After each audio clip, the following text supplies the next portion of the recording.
एक सीज़न 9 के official anthem का जो टाइटल है वो जवेरिया खान अपनी ज़िंदगी की एक नई इनिंग का आगाज़ कर चुकी हैं। वो रिश्ता अज़वाज में खला के अंदर स्पेस के अंदर सबसे ज़्यादा वक्त गुजारने का आलमी रिकॉर्ड रोज़ाना की बुनियाद पे 2 घंटे या इससे ज़्यादा इस्तेमाल कर रहे हैं। तो ये यकीनन एक खतरे की बात। मगरिब के अंदर, जनूबी कोरिया और जापान के अंदर बहुत मकबूल हैं, बहुत ट्रेंड है। बिस्मिल्लाहिर्रहमानिर्रहीम, अस्सलाम वालेकुम ladies and gentleman. Pakistan super league season 9 के ऑफिशियल एंथम का जो टाइटल है वो सामने आ चुका है।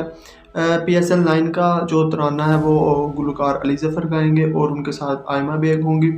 पाकिस्तान सुपर लीग का बाकायदा तौर पे आगाज़ 17 फरवरी से हो रहा है और इसके जो फुल मैचेस हैं वो 4 शहरों में खेले जाएंगे, जिसमें कराची, मुल्तान, लाहौर और पाकिस्तान सुपर लीग का जो फाइनल है वो 18 मार्च को कराची के नेशनल स्टेडियम में खेला जाएगा।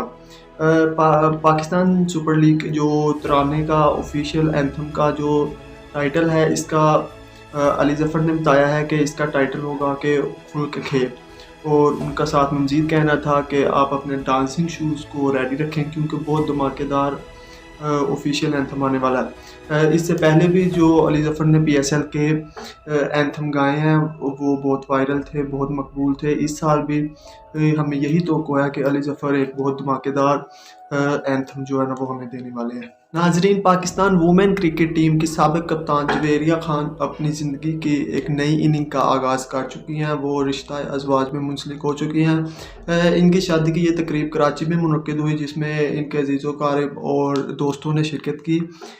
पाकिस्तान वुमेन क्रिकेट टीम में जवेरिया खान 116 वनडे मैचेस और इसके अलावा 122 T20 मैचेस में पाकिस्तान की नुमाइंदगी कर चुकी हैं। जवेरिया खान ने 2008 में श्रीलंका के ख़िलाफ़ पाकिस्तान की तरफ से डेब्यू किया।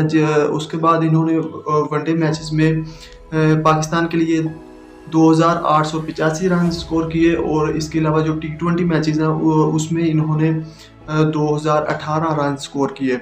जवेरिया खान ने 2022 में अपना आखिरी वनडे मैच भारत के खिलाफ खेला और इसके अलावा जो अपना आखिरी T20 मैच है वो 2023 में आयरलैंड के खिलाफ खेला। नाजरीन, रूस के एक शख्स ने खला के अंदर स्पेस के अंदर सबसे ज़्यादा वक्त गुजारने का आलमी रिकॉर्ड कायम कर दिया है। इस शख्स ने अपनी ज़िंदगी के तकरीबन 878 दिन या which is approximately equal to 2.5 years का अरसा जो है ना खला के अंदर गुजारा है और इसने 4 फरवरी को आलमी रिकॉर्ड कायम कर दिया है। ये रिकॉर्ड पहले भी एक रूस के शख्स के ही पास था, मगर अब पहले वाला रिकॉर्ड टूट चुका है और अब एक नया आलमी रिकॉर्ड कायम हो चुका है जो एक रूसी शख्स ने अपनी ज़िंदगी के तकरीबन 2.5 ईयर्स खला के अंदर गुजार कर कायम किया है। नाजरीन, अगर आप भी अपने मोबाइल फ़ोन को रोज़ाना की बुनियाद पे 2 घंटे या इससे ज़्यादा इस्तेमाल कर रहे हैं तो ये यकीनन एक ख़तरे की बात है, क्योंकि एक आर्जा ADHD attention deficient hyperactivity disorder है, जिसके चांसेस रोज़ाना की बुनियाद पे 2 घंटे से ज़्यादा मोबाइल इस्तेमाल करने पर 10% इसमें इजाफा होता है। और इस आर्जा या इस बीमारी की इलामात में यह है कि हम बार बार अपनी चीज़ों को भूल रहे होते हैं, बार बार अपनी चीज़ों को हम ठीक तरह से याद नहीं रख पाते और किसी चीज़ पे हम अपना फोकस बरकरार नहीं रख पाते और मज़ीद हमारे अंदर बेजारी पैदा होती है। लेकिन अभी ये मौजूदा हालात में, मौजूदा दिनों में इस आर्जे या इस बीमारी की शरह में इजाफा हुआ है। 2003 के अंदर इस बीमारी का जो परसेंटेज था वो बालिग अफराद के अंदर 4.4% था, लेकिन अब इसमें इजाफा हुआ है जो कि 2020 में 6 पॉइंट और समथिंग या इससे ज़्यादा पर चला गया। तो ये यकीनन जो बालिग अफराद हैं, जो बच्चे हैं, मोबाइल फ़ोन को ज़्यादा इस्तेमाल करते हैं। 2 घंटे तो हमारे लिए नॉर्मल बात है, हम 4 घंटे 6 घंटे या इसके राउंड पाउंड मोबाइल को यूज़ कर रहे हैं, लेकिन ये एक ख़तरे की बात है। अगर हम इतना ही मोबाइल फ़ोन को यूज़ करेंगे तो हम ख़तरा इस बात का है, इस बात के ज़्यादा चांसेस हैं कि ये जो बीमारी है ये हमारे ऊपर हावी हो सकती है और हम इस आर्ज में मुब्तला हो सकते हैं, जो कि attention deficient hyperactivity disorder है, जिसमें हम चीज़ों को बार बार भूल रहे होते हैं, हम किसी चीज़ पे अपना फोकस बरकरार नहीं रख पाते और मज़ीद हमारे अंदर बेजारी पैदा होती है। नाज़रीन, शुमाली कोरिया जो कि अमेरिका के साथ कशीदा तल्लुकात और मुख्तलिफ अपने जोहरी प्रोग्रामों की वजह से आए रोज़ ये कोई ना कोई नए तजर्बात कर रहे होते हैं, कोई ना कोई नए مسائل اور یہ اپنے جوہری پروگراموں کی وجہ سے مختلف پابندیوں کا سامنا ہے. ان کو بین الاقوامی دنیا میں اس طریقے سے ان کو اپرچونیٹیز نہیں ہے جس طرح ایک عام ملک جو ہے نا وہ تجارت کر سکتا ہے, درآمدات برآمدات کر سکتا ہے.